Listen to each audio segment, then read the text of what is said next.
Tricolor de toda a terra, está no ar o seu Resenha Express, a sua resenha de todos os dias. Eu sou o Quintela e você está no canal Resenha Tricolor 1902, o canal que não quer ser a sua voz, mas que quer dar voz a você, torcedor tricolor. Fica aí que só está começando o seu Resenha Express.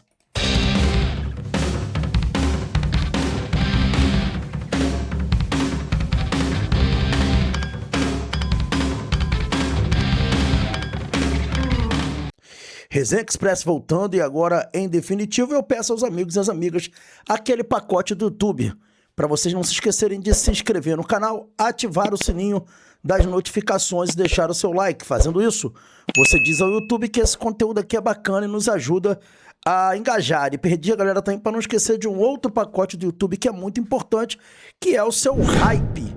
Isso mesmo.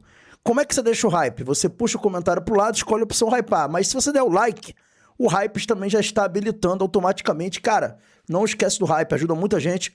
O momento exige muito apoio de vocês com o hype, ok? Dito isso, vamos embora falar do Fluminense. A gente tem informações importantes do Flu. Tem o Ferrugem, cantor aí, que é tricolor fanático, pedindo a contratação de jogador. A gente vai mostrar aqui para vocês. Tem uma declaração emocionada do PVC e muito mais. A gente inicia tratando aqui de um assunto que estava sendo dito aí que poderia acontecer um amistoso entre Fluminense e São Paulo, Fluminense e América. Pelo menos o Fluminense e São Paulo parece que não vai acontecer. A gente vai trazer aqui para vocês aqui essa informação que diz aí que amistoso entre Fluminense e São Paulo não deve mais acontecer. Saiba o motivo. E aí vem falando aqui a matéria que o GE informou que a possibilidade do amistoso entre Fluminense e São Paulo perdeu força. As conversas eram conduzidas pela patrocinadora Master Superbet, que estudava realizar o confronto no Maracanã no dia 12 de julho. Contudo, a diretora do São Paulo alterou o planejamento para o período de pausa da Copa do Mundo. O clube do Morumbi passou a priorizar jogos treinos fechados sem a presença de público, deixando em segundo plano a realização de amistosos. Diante desse cenário, a partida com o Fluminense não deve acontecer, apesar do interesse inicial das partes envolvidas. O martelo, porém, ainda não foi batido, segundo o portal. E aí, quem vem falando de possíveis jogos do Fluminense, vem falando que a tendência é que o próximo jogo, após a Copa do Mundo, seja o duelo fora de casa contra o Grêmio, tá? E aí vem falando também que o Fluminense falou mais aqui sobre a possibilidade do Fluminense fazer um amistoso com o América, que estava previsto também. Então parece que não vai rolar mais nenhum amistoso do Fluminense, galera. É isso mesmo. Agora o assunto é muito importante, quero chamar a atenção para vocês para esse assunto que a gente vai trazer aqui, um assunto que não está sendo falado pela mídia, não está sendo discutido publicamente. O meu amigo Kleber Barros até sugeriu isso como pauta, eu estava já para colocar isso como pauta, fez um vídeo curto, né, um shorts sobre isso, e eu vou colocar aqui porque é um assunto que eu acho que nenhum de vocês que estão aí estão ouvindo falar, apesar de ter tido matéria no GE. Que é isso aqui, ó.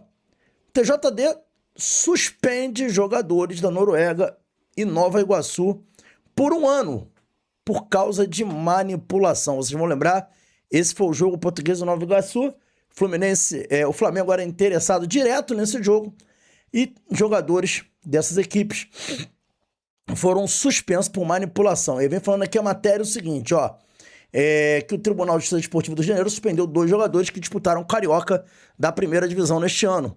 O caso foi revelado pelo GE ainda na disputa estadual deste ano e envolve o Português e Nova Iguaçu.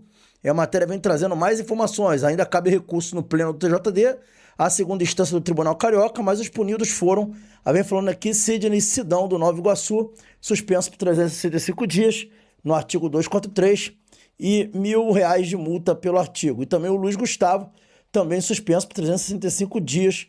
E aí a matéria vem trazendo mais informação. Que o julgamento realizado também puniu os dirigentes da Lusa da Ilha do Governador. E vem falando que Marcelo Gonçalves foi multado em 5 mil, que trata de obstrução da justiça, né? E o jogador Muniz foi multado por R$5.000 também, porque teria tentado obstruir a justiça.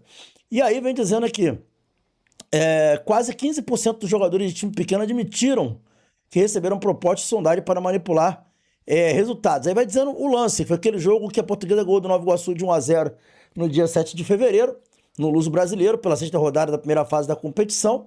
Lembrando que o Flamengo precisava dessa vitória da Portuguesa, em cima do Nova Iguaçu. Na ocasião, a unidade... Eu não estou dizendo que o Flamengo manipulou, tá, gente? Estou dizendo só que o Flamengo precisava do resultado. Na ocasião, a Unidade de Integridade do Futebol da Federação do Estado do Rio de Janeiro receberam alerta, apontando um número acima do normal de apostas casadas para que o lateral Luiz Gustavo da Portuguesa, o zagueiro Sidão do Nova Iguaçu, recebessem cartões amarelos em qualquer momento do jogo. Então foi por causa de cartões, tá? Não foi a fraude do resultado, foi a fraude de cartões, ok? E aí eu vi um vídeo na internet falando sobre a anulação do Campeonato Carioca, a anulação desse jogo pela fraude em cartões. Vamos lá. O que a Justiça Desportiva fala sobre isso, basicamente? Que tem que ser comprovado que houve uma fraude do resultado. E nesse caso, parece que a fraude foram entre 2 jogadores e que envolvia cartões e não resultado. Então, não há que se falar em anulação do jogo pelo regulamento, ok? Pelo próprio estatuto do torcedor. Mas os jogadores foram punidos. Eu acho só que as punições estão muito, muito brandas. Deveriam ser punições exemplares. 1 ano é muito pouco. Né? Eu sei que nem falar, mas os caras só vivem disso, tem que punir os caras que estão comprando o cara. Óbvio que tem. Mas o jogador não pode aceitar um negócio desse. Enfim, foi esse o jogo, né? E foi por conta de cartões. Acho que tem que falar mais sobre isso, né? Porque eu não tô vendo ninguém falar. Enfim. Galera, dando sequência aqui, o PVC falou sobre o professor Carlos Alberto Parreira e eu confesso a vocês que eu chorei muito. Tô até já anestesiado pra gente ouvir de novo. Eu não vou colocar as imagens na tela da participação dele no Charla Podcast, mas vou colocar aqui o áudio dele falando sobre o professor Parreira. O PVC emocionou a todos. Vamos ouvir o que disse o PVC. O Parreira é um gentleman, cara. Eu me emociono falando do Parreira, porque o Parreira é um gentleman, sempre me tratou muito, muito respeito. O tempo que eu morei no Rio de Janeiro, encontrava com ele no Village Mall ali. Sempre um gentleman, um cavalheiro. Eu me lembro de uma cena na última semana o Parreira foi extremamente criticado em 94, 93 e ele sempre respondeu com absoluta simpatia e elegância, sendo criticado e respondendo com elegância. Eu me lembro de uma cena em Fullerton, foi minha primeira Copa. Fullerton é região metropolitana de Los Angeles, onde a seleção treinava na última semana, na última semana da Copa. Depois de jogar contra a Holanda em Dallas, o Brasil foi para Fullerton. E aí tinha um hotel, eu me lembro de uma coletiva que não era organizada como hoje, com o banner e tudo mais. Era uma parede no hotel e ele ficava aqui assim numa cadeira. E tinha toda a imprensa aqui em torno dele. E eu tava vendo de trás a cena e ele tava assim, completamente apertado e exprimido, porque tinha muita gente em torno dele. Ele ia sendo jogado para trás. E respondendo tudo, cara. Mas a cena pra mim, o Marcelo Barreto disse que o Benini levantou a taça, o Carlos Alberto beijou a taça e o Dunga xingou a taça. Naquela mesma cena, logo depois, o Parreira pega a taça e ele vem descendo, falando: pode tocar, ela é nossa.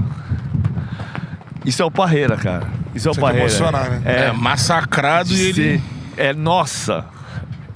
Genial. Divide com...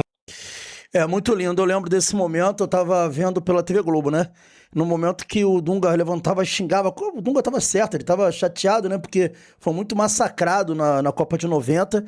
O Parreira pega a taça e vai levando e deixando os torcedores tocar nela, falando assim: nossa, pega.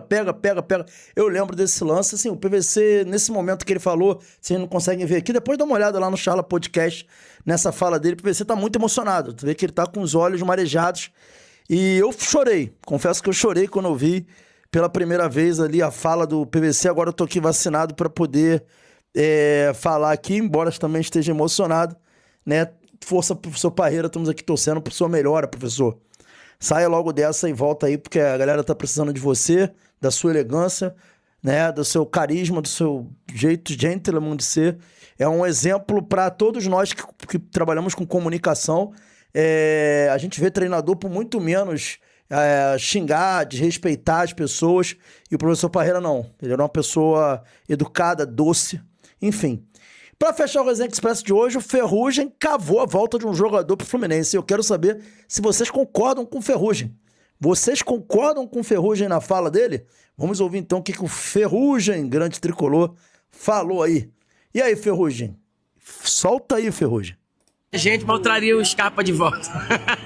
Você torce pro Flu, todo mundo Sim. sabe. Em qualquer lugar do planeta. A gente conhece o elenco do Atlético Mineiro de 2021, que agora está em peso no Fluminense. O que você acha disso? Cara, por falar em peso, tem um cara que é muito pesado lá, que é o Hulk, que vai fazer uma diferença danada pra gente, sem dúvida alguma. Poder contar com jogadores de ponta, Arana, poder contar com o Hulk, vai fazer uma diferença. O Arana já tem feito uma diferença, todas as vezes que ele entra, ele tem jogado bem. Acho que vai adaptar ainda mais. Agora, quando voltar da Copa, né, estão tendo tempo de treinar suficiente em grupo ali. Quando Deu uma cavadinha pro Arana. O Arana não tá bem, não, mas vamos lá. o Hulk voltar também vai fazer uma diferença grande ali na frente pra gente, pra poder ter o que a gente menos tem tido esse ano, que são gols, né? Assim, a quantidade grande de gols que faz uma diferença no Campeonato Brasileiro. Maravilha. E se vocês pudessem, assim, escolher mais um jogador, e aí da história, não precisa ser necessariamente um atual do Atlético, qual você puxaria? Da história, pô, eu traria um de volta, mas ele traiu a gente, mas eu traria o Scarpa de volta. Ele traiu a gente, mas eu traria o Scarpa de volta. Traiu, foi pro Palmeiras e tal, e foi pro Galo, me abandonou, mas eu aceitaria o Scarpa de novo. Traiu a Traiu a gente, é ótimo. Galera, e você que tá aí, vocês perdoariam o Scarpa? Fala pra mim se vocês perdoariam o Scarpa, ele voltando, ele ajudar o Fluminense. Você acha que o Scarpa teria vaga nesse Fluminense aí? Ó, eu já falei sobre isso, né? Eu acho que tem tanto jogador pra gente querer buscar jogador que traiu a gente. Então eu não gosto muito da ideia, não. Mas aí vocês que estão aí, comentem aqui embaixo se vocês trariam de volta o Scarpa. Aí, ó, o Ferrugem falou que traria. Eu quero saber a opinião de vocês, valeu? Esse foi o Resenha Express, saudações tricolores. Pintando mais notícias do Fluminense, a gente entra aqui ao vivo. Ou então a gente traz shorts. Estamos fazendo bastante shorts aí pra vocês também. Valeu, galera. Fui. Um abraço. Bom dia, né, pra vocês aí. Valeu.